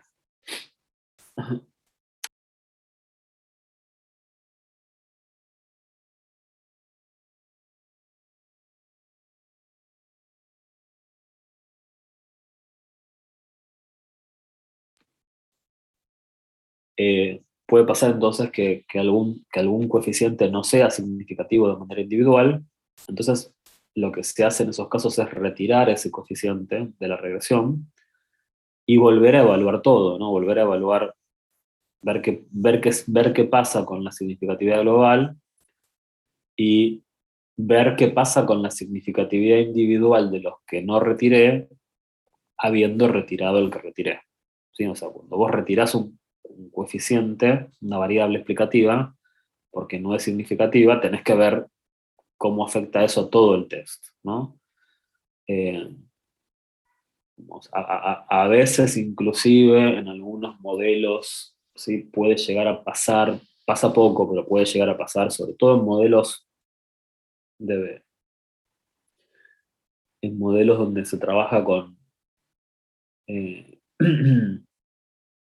con series de tiempo y donde lo que se toma en cuenta son los rezagos de la variable, ¿sí? A veces hay rezagos que no son significativos, pero que si vos los sacás, se te desequilibra todo. Entonces, a veces se deja algún rezago que parecería ser no significativo, pero que junto con el resto colabora. ¿Sí? Son casos raros, pero a veces pasa. Pero en general, digamos, los coeficientes que no son significativos se retiran. ¿Sí? Esa es como la regla general. hay algunas excepciones que las verán en econometría. Y acá es donde aparece otro parámetro más a tener en cuenta, que es muy importante también. Es decir, ustedes para poder tomar una decisión sobre un modelo tienen que ver estas tres cosas juntas, ¿sí? No pueden verlas, no pueden trabajar de manera aislada, ¿sí? Tienen que ver la significatividad global del modelo, las significatividades individuales y el R cuadrado, ¿no? Pero el R cuadrado hay que ajustarlo. ¿Por qué hay que ajustarlo? Porque ya les expliqué de la clase pasada que si vos agregás variables explicativas, el R cuadrado crece artificialmente, ¿no? Porque, lo vuelvo a repetir, si vos tenés una variable explicativa, ¿no? Y esa variable explicativa te da un R cuadrado del 68%, ¿sí? Ponele, un R cuadrado del 68%, eso significa que vos tenés un error del 32%, ¿sí? En el modelo. Entonces, ¿qué decís? Agrego una variable explicativa. Ahora, esa variable explicativa estaba escondida en el error, estaba escondida en ese 32%. Entonces,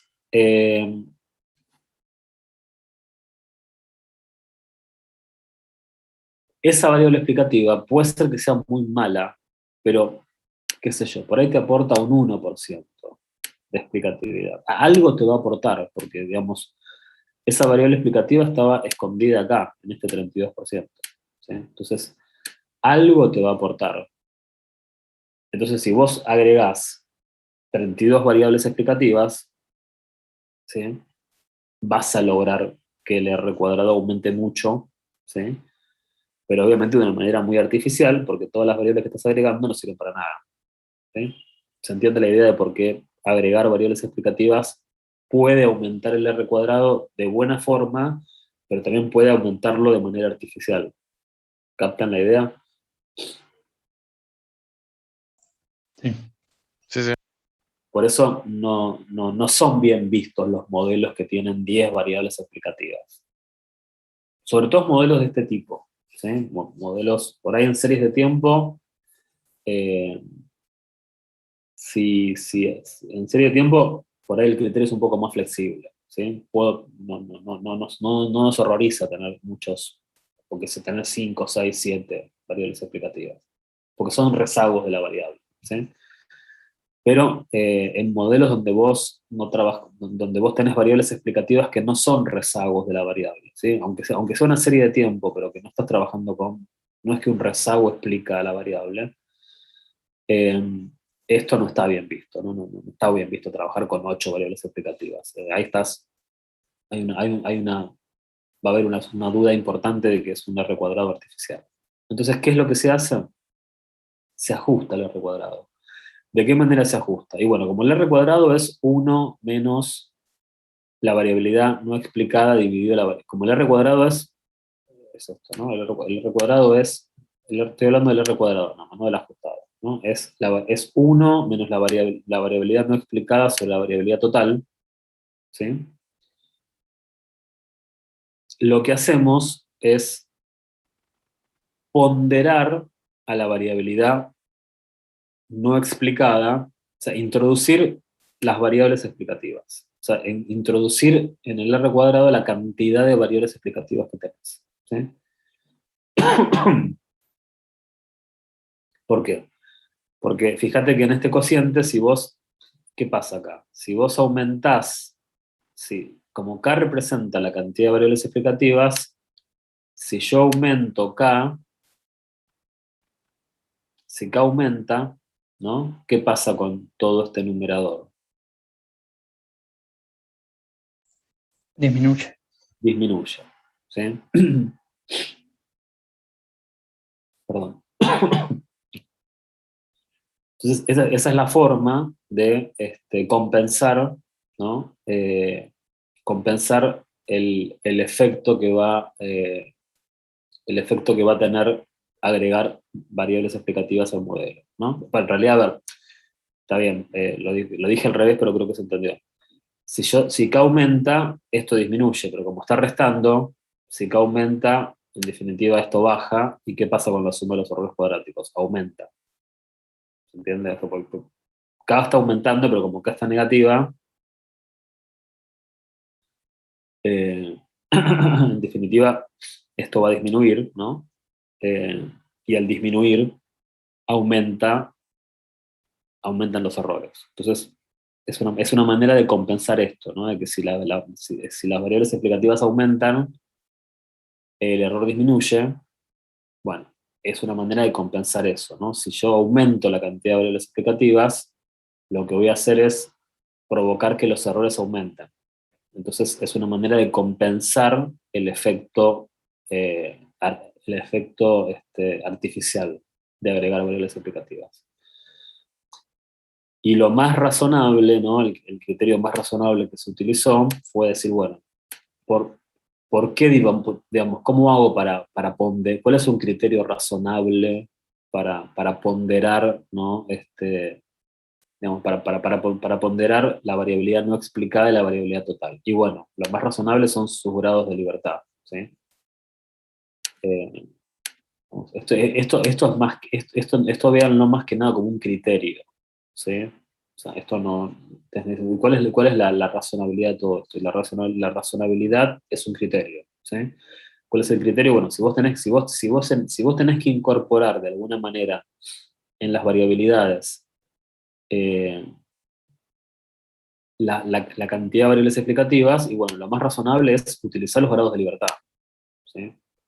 Porque además los grados de libertad los usamos para un montón de cosas. Bueno, usémosla para algo más, ¿no? Si yo divido a esto por los grados de libertad, justamente estoy haciendo eso. Cuando aumento variables explicativas, voy a provocar que los errores aumenten, ¿sí? Entonces voy a estar neutralizando ese efecto. Bueno, conclusión, digamos, esto es equivalente a lo que tengo al lado, ¿no? Estoy reescribiendo las cosas de otra manera.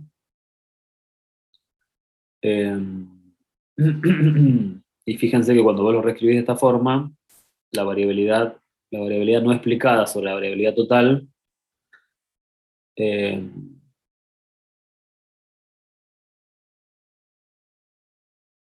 esto se puede escribir como 1 menos r cuadrado, ¿sí? Por lo tanto, el r cuadrado ajustado se puede terminar escribiendo como toda esta expresión, ¿sí? O sea, 1 menos este coeficiente, que es el que ajusta, por 1 menos r cuadrado, ¿no? Por el r cuadrado original del modelo, ¿sí?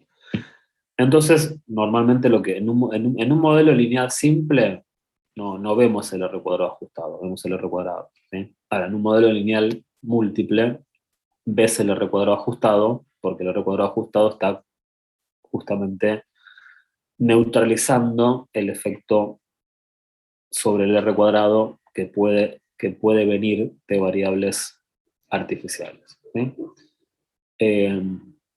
Entonces, digamos, en principio yo voy a ver estas tres cosas, ¿no? de un modelo. La significatividad global, la significatividad individual, el r cuadrado ajustado.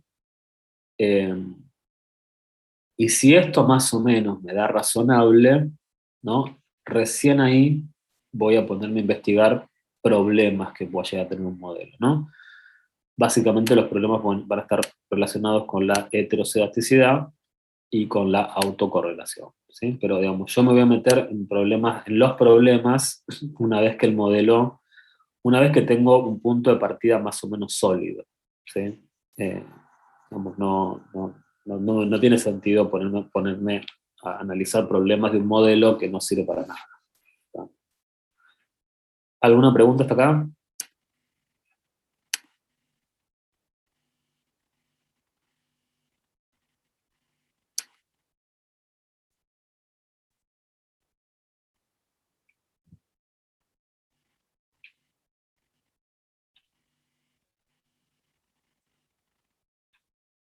Bueno, vamos a aprovechar entonces lo que queda de la clase de hoy para hacer un ejemplo de regresión múltiple, ¿sí? Con matrices y con Excel, ver un poco para entender las salidas y terminar de entender algunas cosas que vimos ayer. Y para mañana vamos a dejar vamos a dejar tres test de hipótesis, ¿sí? Una hipótesis para la normalidad de los errores, que es el test de Jarque-Vera. Vamos a hablar un poquito de homocedasticidad, ¿sí?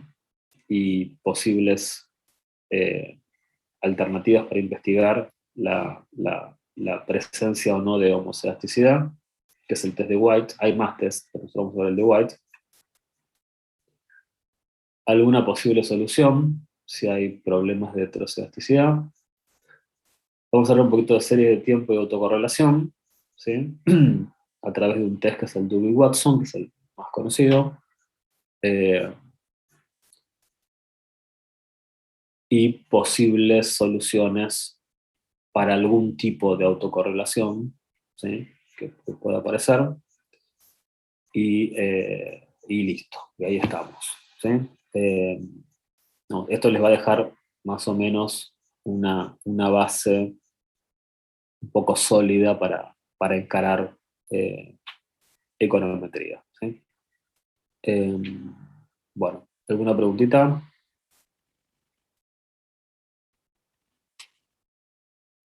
Bueno, 3 minutos que me caliento un café y busco el archivito para trabajar con el Excel y vuelvo, ¿sí?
Ok, bueno, ahí volví.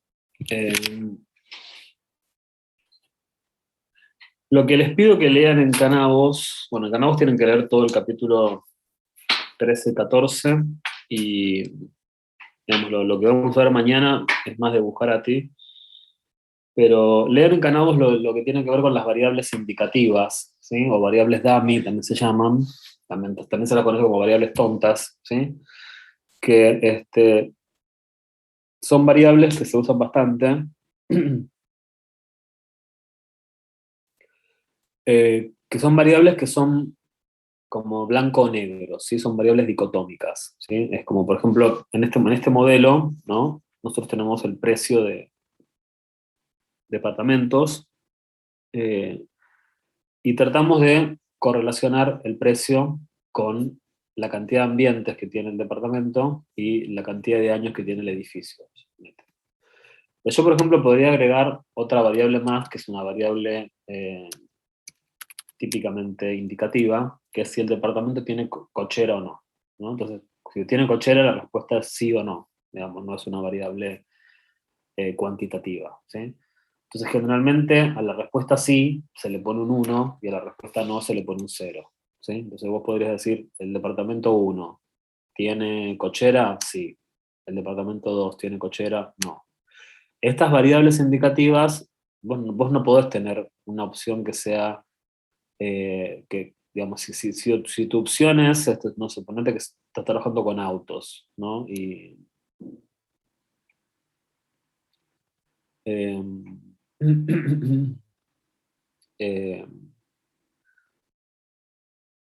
a ver, estoy tratando de pensar alguna variable que por ahí tenga más opciones. O suponer, no sé, con zonas geográficas, ¿sí? Entonces por ahí tenés 4 zonas geográficas, el sur, el centro, el noroeste y el noreste, ponele, ¿no? Entonces no es que vos podés crear 4 variables dummy, ¿no? 0, 1, 2, 3. No, digamos, las variables dummy sirven para cuando la variable es dicotómica, ¿sí? O sea, blanco o negro, se cumple o no se cumple. Y en esos casos, vos podés trabajar con variables que sean ceros y unos. ¿Se entiende la idea para qué sirven?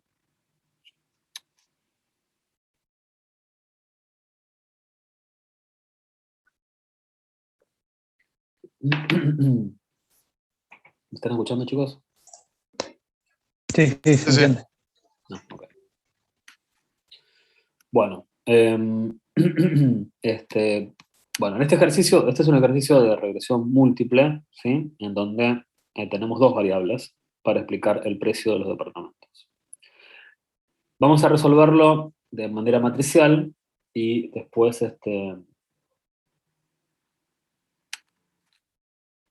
después vemos cómo hacemos una salida de Excel. No sé si nos va a dar el tiempo, pero bueno, haremos lo posible.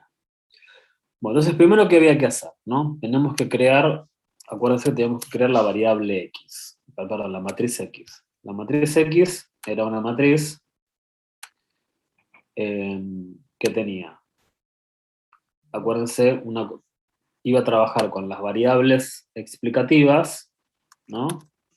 Pero le iba a meter en la primera columna, ¿se acuerdan que eran todos unos? ¿Sí? Necesitaba una fila de unos al principio. ¿Ah? Esta va a ser nuestra matriz X. La matriz Y ya está, no hace falta crearla porque ya está acá, ¿sí? Y entonces, una de las cosas que necesitaba era trabajar con X traspuesta, ¿sí? X traspuesta, ¿sí? Bueno, en Excel tienen una función que lo pueden poner, que es la función transponer, ¿sí? Si alguien está trabajando con el Excel en español, están viendo el Excel, ¿no? Sí, sí. Ok, si alguien está trabajando con el Excel en español y tiene un nombre en español y lo quiere decir, buenísimo.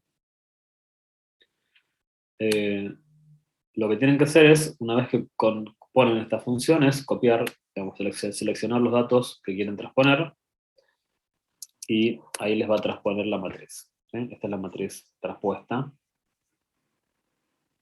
Y lo que yo necesito hacer es multiplicar X transpuesta por X.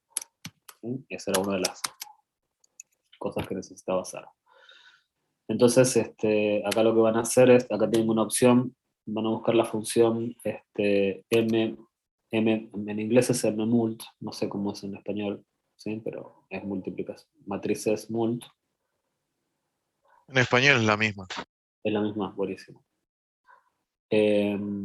Selecciono esta opción y me dice que seleccione las dos matrices. Bueno, recuerden que primero va la traspuesta. ¿Sí?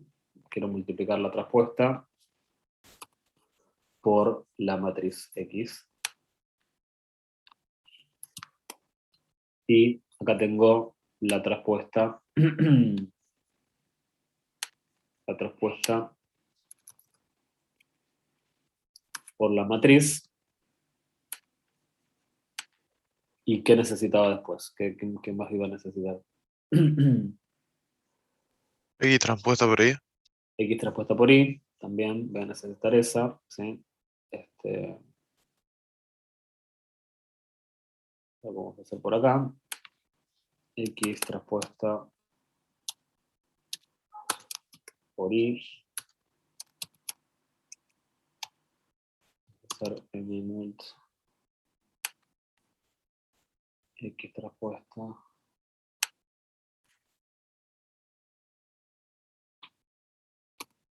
por la matriz Y. La matriz Y es fácil, ¿sí? No va a dar problemas. Acá tengo la matriz traspuesta por la matriz Y.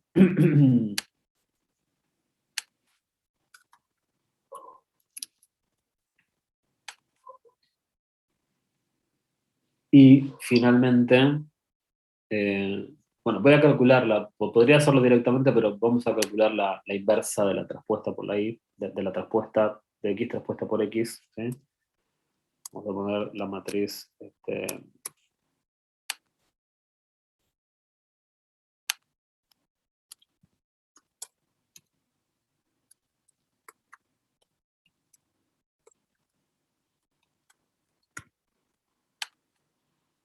vamos a calcular esta inversa. Esto lo van a hacer con n inverse, creo, que es la función. N inverse, ¿sí? Y ahí seleccionan la matriz que quieren invertir. Y acá tienen la matriz inversa de la traspuesta por Y. No, que está mal lo que hice. Está bien lo que hice, pero está mal lo que escribí, ¿no? Esto es matriz transpuesta, X traspuesta por X, no por Y. Sí. Ok. Entonces, ya estamos en condiciones de calcular los coeficientes, ¿sí? Los coeficientes, la matriz de coeficientes, ¿qué va a ser? Es el producto de la inversa de la traspuesta por X, es el producto de esta inversa por la matriz X traspuesta por Y, ¿sí? Entonces ahí hago mmult esta inversa por esta matriz que tengo acá, ¿sí? Y fíjense que acá tengo la matriz de coeficientes, que es el problema que teníamos para resolver. Fíjense que con matrices esto es súper fácil.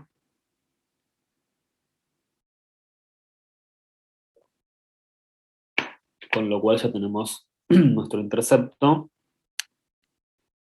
y el coeficiente que acompaña a la matriz, a la variable explicativa del número de ambientes, y el coeficiente que acompaña a la cantidad de años, ¿sí? Lo cual tiene lógico, ¿no? Cuanto más ambientes tiene el departamento, eso va a impactar positivamente en el precio del departamento. Cuanto más años tiene el departamento, eso va a impactar negativamente en el precio del departamento. Digamos, en principio esto sería medio como lógico. ¿Alguna pregunta sobre el manejo del Excel en este aspecto?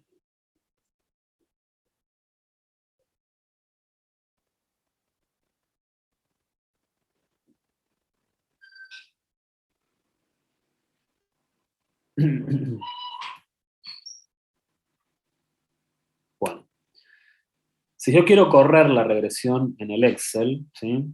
Lo que vamos a hacer es ir a datos, análisis de datos, regresión. Vamos a trabajar con con rótulos. El rango de valores de I es la variable explicativa. El rango de valores de X, ahora selecciono todas las variables explicativas al mismo tiempo. Y le voy a pedir que me lo pegue acá, ¿no? Entonces, primero que quiero que me pegue la salida acá. Vamos a pedirle los residuos por las dudas. Y vamos a darle OK.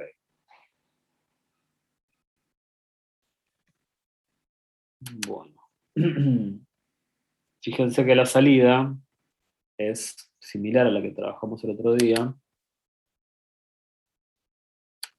pero digamos, nosotros lo que calculamos hasta acá fueron los coeficientes, ¿sí? 44, 39, menos 99, eso es lo que tengo acá, ¿no?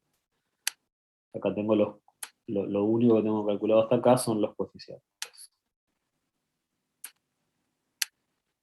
¿Qué me tira la regresión además? Bueno, me tira, acá tanto el R cuadrado no me interesa, ¿sí? Lo que me interesa más es el R cuadrado ajustado. De vuelta tengo esto que está acá, esto es el error estándar, esto en realidad es la estimación del desvío de los errores, ¿sí?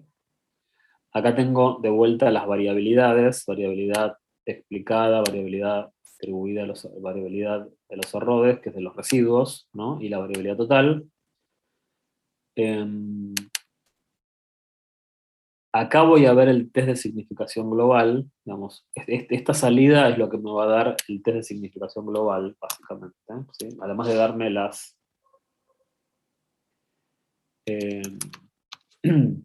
además de darme las variabilidades, acá voy a ver el test de significación global, y acá básicamente en esta salida, acá voy a ver los test de significación individual, ¿sí? Bueno, a ver, nos quedan 5 minutos nomás, ¿por dónde vamos?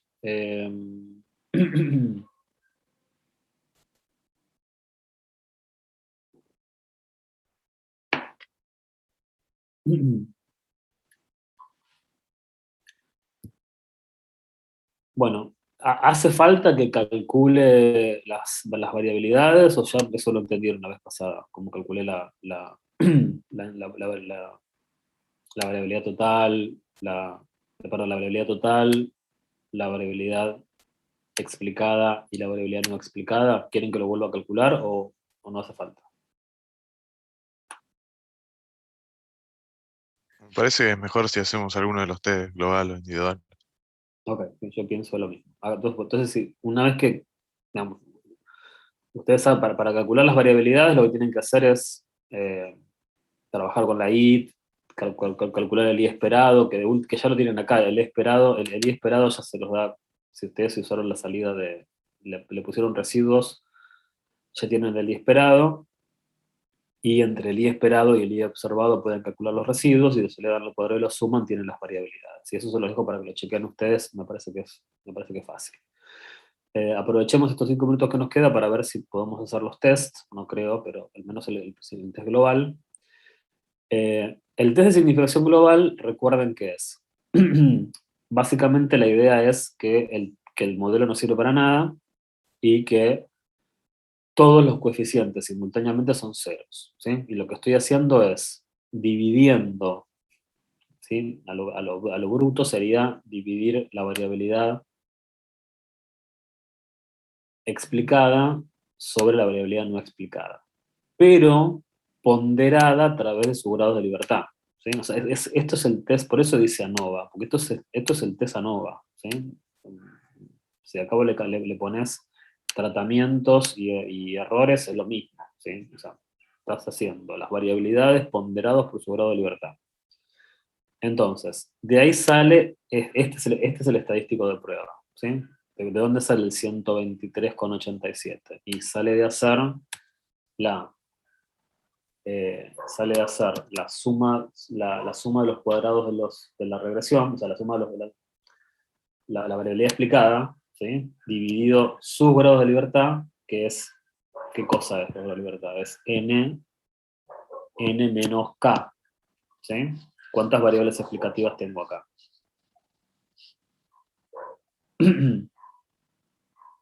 No, perdón, dividido acá, ¿sí? Acuérdense que esto de la variable explicada era dividido, la regresión simple es dividido 1, acá es dividido la cantidad de variables que tenga, como tengo dos variables explicativas es dividido 2, y a su vez esto va dividido la variabilidad, la suma de los cuadrados de los errores, dividido n menos k menos 1, ¿no? Que en el modelo lineal simple era n menos 2, porque tenía una sola variable explicativa, pero ahora va a ser n menos k menos 1. O sea, esto sería 12 menos 2, pues son dos variables explicativas, menos 1, o sea, dividido 9. ¿Ok? Fíjense que cuando ustedes hacen eso, ahí aparece el estadístico de prueba. El test ANOVA les daba el valor crítico. Acá el test ANOVA, digamos, en este test, acá en el test de significación global no te da el valor crítico, ¿sí? Lo omite. Lo que te da es el nivel de significancia, que este nombre es medio raro, ¿sí? En realidad, ¿esto qué es? ¿Qué les parece que es esto? Este es el p-value, ¿sí?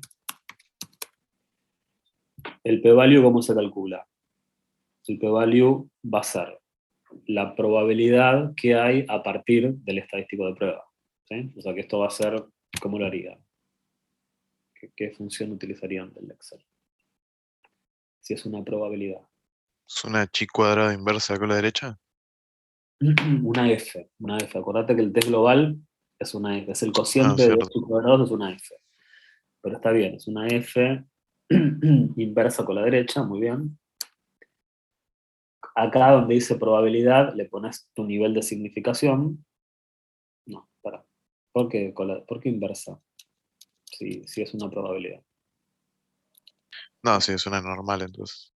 Es una F inversa con la derecha, no inversa. Es una F distribution con la derecha. ¿A partir de qué valor querés calcular la probabilidad? A partir del estadístico de prueba, ¿sí? Y los grados de libertad son los grados de libertad de la variabilidad explicada y la variabilidad no explicada. O sea que sería 2 y 9.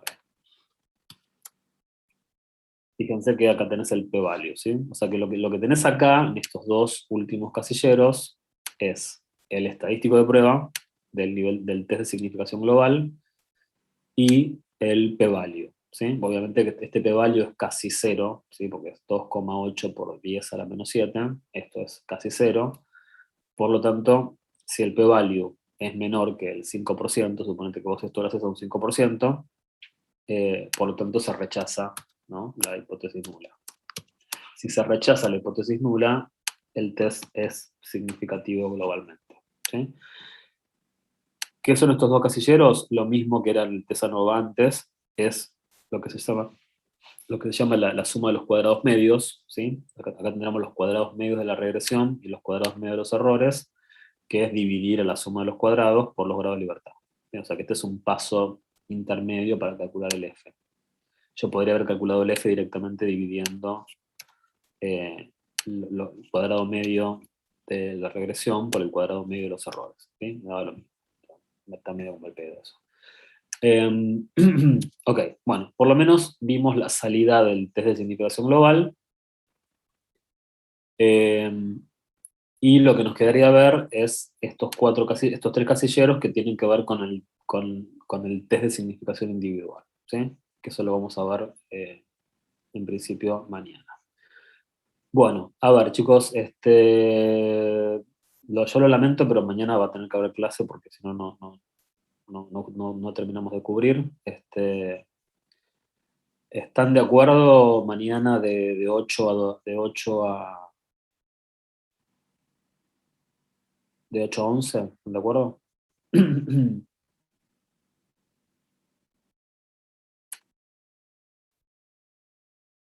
Vamos a hacer una hora más. Y para terminar de ver esto, lo que falta de teoría y poder hacer algún ejercicio de homocedasticidad y de autocorrelación, me parece que es necesario. Pero, a ver, todo depende. Si ustedes quieren hacerlo más corto, yo lo hago más corto. Si no Sí, quieren, no, obvio. Por mí está bien. Sí, Sí, por mí también. los temas entran en el examen. O sea, no es que no entran. ¿Sí? O sea, yo- si quieren, vayan y lean Canabos, está todo bien, pero lo hago por ustedes, básicamente. Y ya sería la última clase, ¿no? Absolutamente. Mañana terminamos.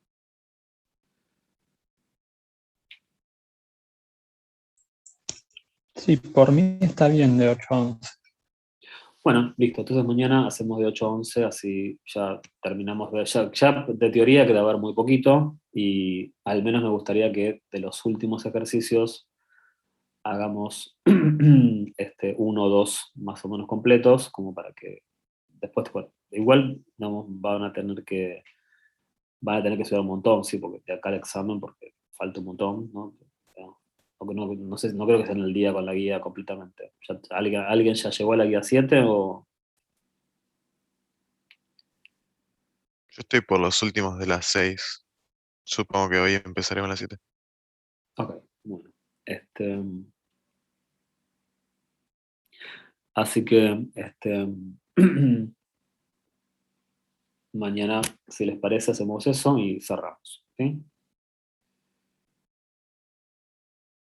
Y la fecha del examen, ¿por dónde nos vamos a enterar? ¿Por el campus o...? La verdad, no sabemos nada todavía. Sí, calculo que será por el campus. Calculo que la facultad publicará un cronograma de... A ver, me parece que para el intensivo de verano ustedes recibieron un correo, además del campus, ¿no? El campus va a quedar activado seguramente, ¿sí? Hasta el examen, cosa que nos podamos comunicar. Y ustedes seguramente van a recibir un correo de la facultad indicándoles el protocolo, ¿no? ¿Cuál va a ser? Y la fecha del examen, porque seguramente la facultad organizará un cronograma de fechas, ¿sí? Así que, no, yo sé, en ese aspecto sé tanto como ustedes. Hoy tengo que hablar con la directora del departamento de matemática, con Beteli, porque parece que algunas materias en el segundo cuatrimestre van a tener cierta presencialidad, las materias de 6 horas. Así que, no sé, tengo que hablar con ella para que me explique de qué se trata. ¿Ustedes escucharon algo? Si las materias de 6 horas van a ser presenciales. Yo había entendido que había cursos que eran como mixtos, que tenían un día a la semana. Sí, sí, sí, sí. Bueno, justamente, sí, algo mixto, ¿no? Pero no sé si eso salió en la oferta, si no salió en la Sí, oferta. estaba en la oferta. Te podías anotar y había, creo que, depende qué curso, de cuántas